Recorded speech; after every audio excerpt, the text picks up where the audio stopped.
నమస్తే, welcome to reflection news. నేను శర్మ.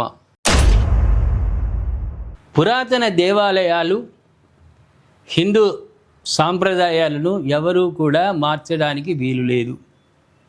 అధికారం మా చేతిలో ఉంది కదా, మేము ఇష్టారాజ్యంగా వ్యవహారం చేస్తాం, మార్పులు చేస్తామంటే భక్తులు ఊరుకోరు, భగవంతుడు ఊరుకోడు. పనిష్మెంట్ ఇస్తాడు. అయ్యప్ప దేవాలయం శబరి చాలా గొప్పనైన క్షేత్రం. అన్ని దేవాలయాలు గొప్పయే. అయ్యప్ప మాలలు వేసుకున్నటువంటి అసంఖ్యాక మంది భక్తులు పెద్ద పాదం చిన్న పాదం, పెద్ద పాదం నడవాలంటే గగనాంతరాలు యాదికొస్తాయి. అటువంటి కష్టమైనా సరే స్వామి దగ్గరికి వెళ్తారు. అక్కడ నిబంధన ఉంది, 10 సంవత్సరాల లోపు ఆడపిల్లలు, 50 సంవత్సరాల తర్వాత వాళ్ళు దీక్షలు తీసుకొని రావచ్చు అని. దాన్ని ఏం చేసింది కేరళ ప్రభుత్వం? కొన్ని ఉద్యమాలు నడిచినాయి అనుకో, మహిళలు ఎగబడ్డారు, తర్వాత వాళ్ళు దెబ్బలు తిన్నారు. ఎవరైతే స్వామి దగ్గర దాకా వచ్చిండ్రో, ఇది ఉద్యమం, మేము వీర వనితలమని పోయినరు. వాళ్ళు ఇంటికి వచ్చిన తర్వాత దేహశుద్ధి అయింది. ఆమె ఇంటికి కూడలే కదా, అత్త ఊరుకుంటుందా? వాళ్ళు అత్త వాళ్ళు బంధువులు అందరూ దేహశుద్ధులు చేసిరు. తర్వాత ఏమైంది? ఇప్పుడు జీరో. వాళ్ళు ఏదైనా మతాచారాలను మార్చే హక్కు ఎవరికి లేదు. శబరిమలలోని అయ్యప్ప స్వామి ఆలయానికి మహిళల ప్రవేశం విషయంలో కేరళలోని ఎల్డీఎఫ్ ప్రభుత్వం అనూహ్య నిర్ణయం తీసుకుంది. గతంలో అన్ని వయసుల మహిళలకు ప్రవేశం కల్పించాలన్న తన పాత వైఖరిని మార్చుకొని ఇప్పుడు ఆలయ సాంప్రదాయాలు, ఆచారాలకే ప్రాధాన్యత ఇవ్వాలని నిశ్చయించింది. ఈ మేరకు శనివారం సుప్రీంకోర్టుకు రాష్ట్ర ప్రభుత్వం తన తాజా నిర్ణయాన్ని అధికారికంగా వివరించనున్నది. రాష్ట్రంలో అసెంబ్లీ ఎన్నికలు సమీపిస్తున్న తరుణంలో ప్రభుత్వం తీసుకున్న ఈ నిర్ణయం రాజకీయ వర్గాల్లో హాట్ టాపిక్గా మారింది. హాట్ టాపిక్ ఏమున్నది? హాట్ టాపిక్ ఏం లేదు. యూటర్న్ తీసుకున్నారు వీళ్ళు, రేపు ఓడగొడతారు.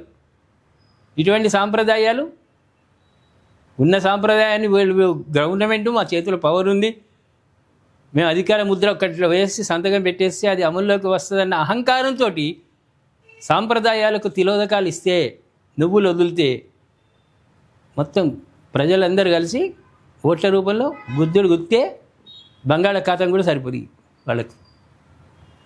అందుకే భయపడి భగవంతుడికి భయపడ్డారు, ప్రజలకు భయపడ్డారు. ఈ నాయకులకు ప్రజలే భగవంతు స్వరూపం.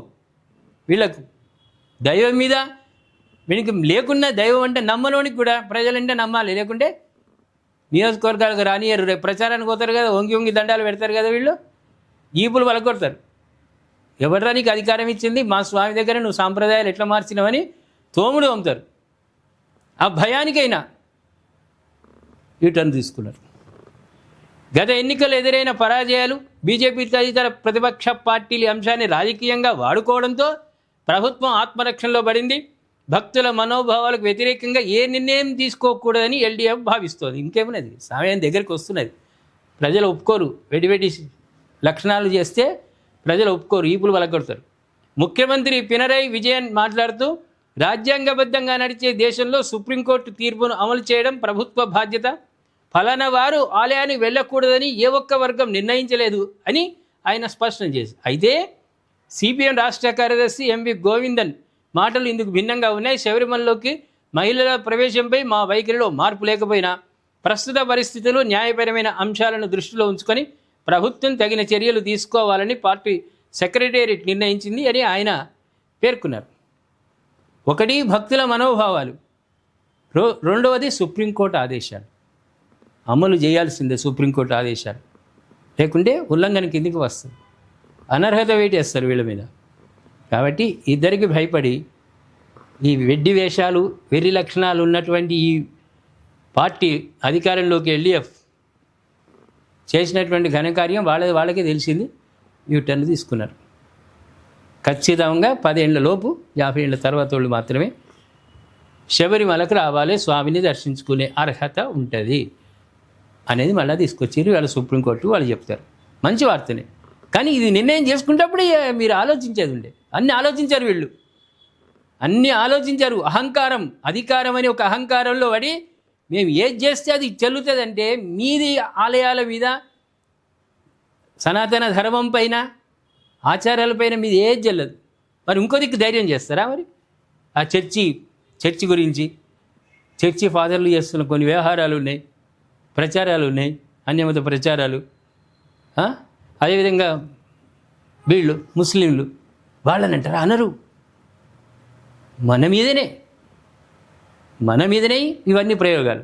ఏమైతే బెడ్స్ కొడితే బంగాళాఖాతంలో పడతారు వీళ్ళు. ఏ ప్రభుత్వం అయినా సాంప్రదాయాల మీద, భక్తుల మనోభావాల మీద ఎవరు కూడా ఎలాంటి నిర్ణయం తీసుకోవద్దు. తీసుకుంటే మాత్రం చూస్తాడు భగవంతుడు, చూస్తాడు, భక్తులు చూస్తారు, ప్రజలు చూస్తారు, ఇవన్నీ జరుగుతాయి. దాడులు అయితున్నా మౌనంగా ఉంటుడు కూడా నేరమే. హిందూ ఆలయాలపైన, హిందూ మత ఆచారాలపైన, పండుగలపైన దాడులు చేస్తున్నా మౌనంగా ప్రభుత్వాలు ఊరుకున్నా అది అన్యాయమే. గమనిస్తారు ప్రజలు. అది కూడా తప్పే. మౌనంగా కూర్చోవద్దు ప్రభుత్వం. కఠిన చర్యలు తీసుకోవాలి. బాధితులను కాపాడాలి, నిందితులను కఠినంగా శిక్షించాలి. అక్కడ మౌనం పనికిరాదు. ఇక్కడే సాంప్రదాయాలు, హిందూ సాంప్రదాయాలు ఎసరు పెట్టాలని ప్రయత్నం చేసినా, ఏమో మార్పు చేయాలి, నేను ఒక గొప్ప విగ్రహాలు పెడతారా మీరు పోయినాక? చీ అంటారు. భక్తులకు, ప్రజలకు అనుకూలమైనటువంటి మార్పులు తీసుకొస్తే హర్షిస్తారు, వ్యతిరేకంగా తీసుకుంటే చీ అని ఉంచుతారు. మీరు ముఖ్యమంత్రి అయినా సరే ప్రజలకు సేవకులు ఉంటుండొచ్చు, నీ రక్షణకు ఉంటుండొచ్చు, పోలీస్ బందోబస్తు, సైరన్లు అవి. కానీ నువ్వు సేవకుడివే, ప్రజలకు జవాబుదారీగా ఉండాలి. ఏమంటారు ప్రేక్షకులు? ప్రభుత్వాలు అనుచితమైనటువంటి నిర్ణయాలు, ఆలోచన చేయకుండా తీసుకున్న నిర్ణయాలు ఏవైతే ప్రజాస్వామ్యంలో చెల్లవు కదా, యూటర్న్ తీసుకోవాలి, లేకుంటే గుద్దుతారు. దయచేసి గట్టిగా కామెంట్ రూపంలో చెప్పండి. సబ్స్క్రైబ్ చేసుకోండి, షేర్ చేయండి.